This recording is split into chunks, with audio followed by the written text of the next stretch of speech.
तो राम राम सभी को, जय हिंद जय भारत। तो सर ने आज बुलेटिन पढ़ाया था भारत का संवैधानिक विकास का पार्ट सेकंड। पीडीएफ के लिए ज्ञान एक्सप्रेस 24 टेलीग्राम चैनल को ज्वाइन कर लेना। तो चलिए शुरू करते हैं। 1773 का regulating act British PM north द्वारा गुप्त समिति का गठन किया गया।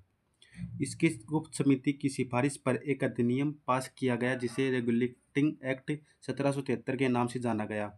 तो 1773 का रेगुलेटिंग एक्ट था, इसका उद्देश्य था कंपनी में भ्रष्टाचार को खत्म करना। ब्रिटिश ईस्ट इंडिया कंपनी के प्रशासन के सुपरविजन के लिए दो संस्थाएं थी जो इंग्लैंड से थी। पहले का निदेशक मंडल था, दूसरे का हितधारकों का मंडल। निदेशक मंडल का कार्यकाल 1773 के रेगुलेटिंग एक्ट द्वारा 1 वर्ष से बढ़ाकर 4 वर्ष कर दिया गया और जो 24 सदस्य थे उनका 1/4 भाग प्रतिवर्ष रिटायर होंगे। 1773 रेगुलेटिंग एक्ट के द्वारा बंगाल के गवर्नर को बंगाल का गवर्नर जनरल बनाया गया और प्रथम बंगाल का गवर्नर जनरल था वो वारेन हेस्टिंग था। बॉम्बे व मद्रास प्रेसिडेंसी बंगाल के गवर्नर जनरल के नियंत्रण में दे दिए गए। 1773 रेगुलेटिंग एक्ट द्वारा 1773 रेगुलेटिंग एक्ट में जो गवर्नर जनरल की सहायता के लिए 4 सदस्यों की परिषद बनाई गई। जो 4 सदस्य थे उसमें था फिलिप फ्रांसिस, मानसन, बरवेल, क्लेवरिंग।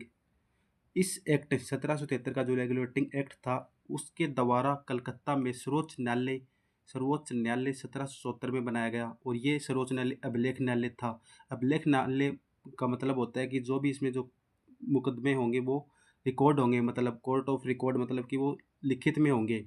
सर्वोच्च न्यायालय के जो मुख्य न्यायाधीश थे वो थे एलिजा एम्पे और प्लस 3 अन्य न्यायाधीश थे। प्लस अन्य 3 न्यायाधीश में नाम था लिमेस्टर, वाइड और चैम्बर। सुप्रीम कोर्ट में जो जो मतलब कोई अगर कोई मुकदमा उससे मतलब कोई उस संतुष्ट ना हो तो सुप्रीम कोर्ट के खिलाफ प्रिवी काउंसिल थी, ब्रिटेन में अपील कर सकते थे। बिना लाइसेंस के तो 1773 के रेगुलेटिंग एक्ट द्वारा बिना लाइसेंस के निजी व्यापार पर रोक लगा दी थी और बिना लाइसेंस के भारतीय लोगों से उपहार पर रोक लगा दी थी और रिश्वत पर भी रोक लगा दी थी 1773 रेगुलेटिंग एक्ट द्वारा। 1781 में एक जो एक्ट बना था उसको बोलते हैं संशोधनात्मक एक्ट और इसका अन्य नाम था अमेंडिंग एक्ट 1781 या बंगाल जुडिकेचर एक्ट 1781। इसका उद्देश्य था 1773 के रेगुलेटिंग एक्ट की कमियों को दूर करना और इसमें जो पहला था वो गवर्नर जनरल के कार्यों में सुप्रीम कोर्ट हस्तक्षेप नहीं करेगा। दूसरा था कलकत्ता सरकार बंगाल, बिहार और उड़ीसा के लिए कानून बना सकती है। 1781 का संशोधनात्मक अधिनियम था उसमें गवर्नर जनरल के कार्यों में सुप्रीम कोर्ट हस्तक्षेप नहीं कर सकता।